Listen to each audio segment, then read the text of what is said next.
আসসালামু আলাইকুম। একটা দুঃখের সংবাদ আছে। বাংলাদেশে দ্বিতীয়বারের মতো নেট বন্ধ করা হয়েছে। যে দেশটা আমরা পাকিস্তানের কাছ থেকে যুদ্ধ করার পর পেয়েছি, বুঝতে পেরেছেন, সেই দেশে আবারও দ্বিতীয়বারের মতো নেট বন্ধ করে দেওয়া হয়েছে। আমি যখন আপনার সাথে কথা বলতেছি, মালয়েশিয়ার টাইম 3টা থেকে এখন রাত 8:30 বাজে। আমি যখন ভিডিওটি করতেছি 8:30 বাজে। আজকে হচ্ছে 7 তারিখ। হ্যাঁ, আজকে হচ্ছে আগস্টের 7 তারিখ।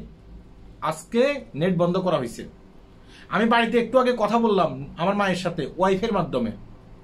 ওয়াইফাই আমাদের বাড়িতে ওয়াইফাই আছে, ওয়াইফাইয়ের মাধ্যমে আমি কথা বললাম। আমি মাকে বললাম যে কোনো সময় ওয়াইফাইও বন্ধ করে দিতে পারে। আপনি একটা কাজ করেন, আমার মায়ের পায়ে সমস্যা, পা আপনার ভেঙে গেছে। তখন আমি কিছু টাকা পাঠিয়েছি তার জন্য বিকাশের মাধ্যমে তার মোবাইলে।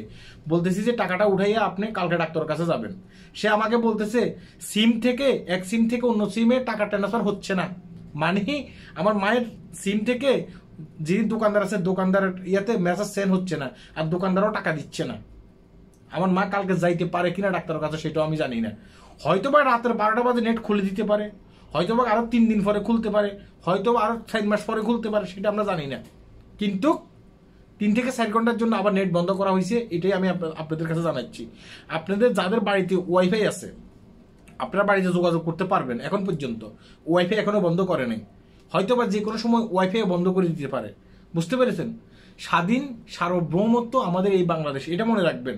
এটা কিন্তু আমরা পাকিস্তানের কাছ থেকে যুদ্ধ করে পেয়েছি, অনেক রক্তের বিনিময়ে এই দেশটা আমার। হ্যাঁ, আমাদেরকে আজকে কি করা হচ্ছে, বাংলাদেশ থেকে আমাদেরকে আলাদা করে রাখা হচ্ছে।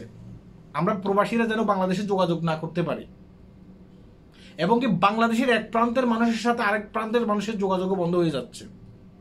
এবং কি এই যে আপনি যে আমি যে আমার মাকে বিকাশের মাধ্যমে টাকা দিছি, সেই টাকা উঠাই এসে কি করবে, তার আপনার শারীরিক কিছু সমস্যা আছে, সেই সমস্যার জন্য সে চিকিৎসা করবে, সেটা সে পারতেছে না।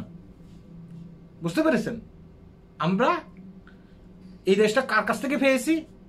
পাকিস্তানের কাছ থেকে যুদ্ধ করার পরে 9 মাস পর্যন্ত যুদ্ধ করছি, সেই যুদ্ধ করার পর আমরা এই দেশটা পেয়েছি। এটা আবার মনে রাখতে হবে। বুঝতে পেরেছেন? এই দেশে ছাত্র ছাত্রীদেরকে যেভাবে পশুর মতো, হ্যাঁ বলতেছি না, পশুর মতো করা হচ্ছে, কারণ ফেসবুকে ভায়োলেশন আসতে পারে, করা হচ্ছে। পৃথিবীর কোথাও এভাবে করা হয়েছে কিনা আজ পর্যন্ত আমি জানি না। আমি পত্রপত্রিকা পড়ি ভাই। হ্যাঁ, এভাবে পশুর মতো করা হচ্ছে। গতকালকে কুমিল্লাতে 6 জনের উপরে, 6 জন সম্ভবত, হ্যাঁ, করে দেওয়া হয়েছে। ছাত্রদেরকে কোনো এক রাজনৈতিক দল আরেক রাজনৈতিক দলের সাথে যদি মারামারি করে এই কাজটা হইতো, আমরা সেটা মেনে নিতাম। ছাত্র, নিরহ, নিষ্পাপ, নিরস্ত্র এই ব্যক্তিদেরকে এগুলো করা হচ্ছে। আমরা 9 মাস যুদ্ধ করার পরে কি হয়েছে, পাকিস্তানের কাছ থেকে এই দেশটা আমরা কেড়ে নিয়েছি, আমরা পেয়েছি। আমাদের ভাষা বাংলা ভাষা। 5 দিন পর্যন্ত আমাদেরকে বাংলাদেশের সাথে যোগাযোগ করতে দেওয়া হয়নি, নেট বন্ধ করে দিয়েছে।